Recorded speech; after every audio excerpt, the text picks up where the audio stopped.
ఇప్పుడే జీ5 app download చేయండి. చూడండి మీ ఫేవరెట్ టీవీ షోస్ ఎప్పుడైనా ఎక్కడైనా. పంతులు గారు, మా వాళ్ళు వచ్చేసారండి.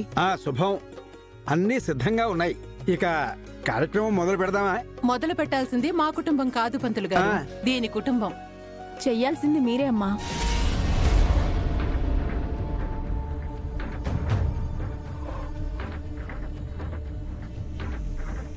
మేం చేయడం ఏంటి? ఈ పూజ మీది కదా. మనదమ్మా. మీ అల్లుడు గారేమో ఢిల్లీకి వెళ్లారు, మా అత్త మామలు తీర్థయాత్రలకెళ్లారు.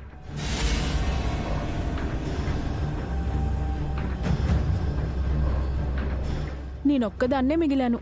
మిమ్మల్ని నమ్ముకొని పూజ పెట్టుకున్నాను.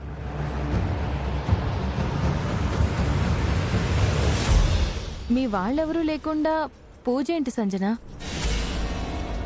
మీరున్నారు కదా వదిన.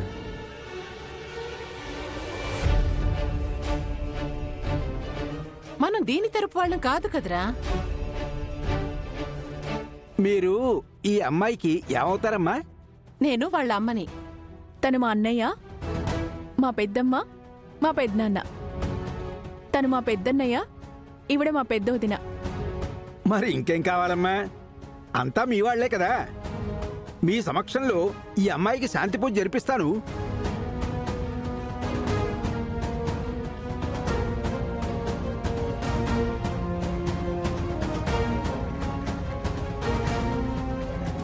జాను, కాస్త పక్కకెళ్ళు.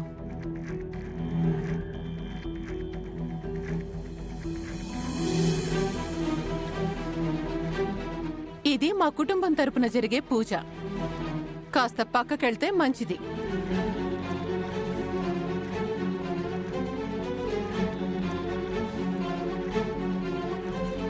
మనీషా, నువ్వు కూడా పక్కకెళ్ళు.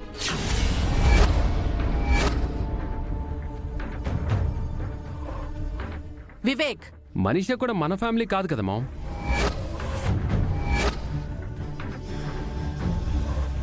అందుకే తనని పక్కకెళ్ళమన్నాను. ఏంట్రా మాటలు? మనీషా మన సొంత మనిషేం కాదు కదమ్మా. ఇక జాను అయితే లక్ష్మీ వదినకి స్వయాన చెల్లెలు.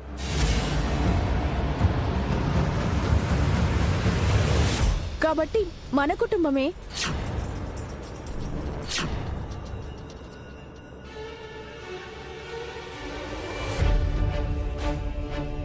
అంటే ఈ అమ్మాయి మీ కుటుంబం కాదా అమ్మా? తను మా మిత్రకి కాబోయే భార్య పంతులు గారు. ఇప్పుడైతే ఏం కాదు కదమ్మా. స్వయానైతే ఏదీ కాదు పంతులు గారు.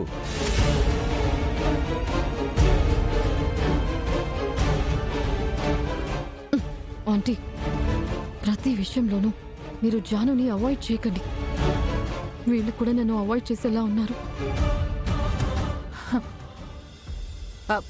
సరే పంతులు గారు, ఇక్కడున్నదంతా మా కుటుంబమే.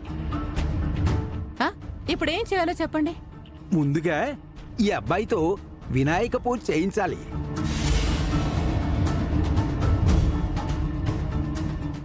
జీ5 యాప్ డౌన్లోడ్ చేసి అన్ని ఎపిసోడ్స్ పూర్తి ఉచితంగా చూడండి.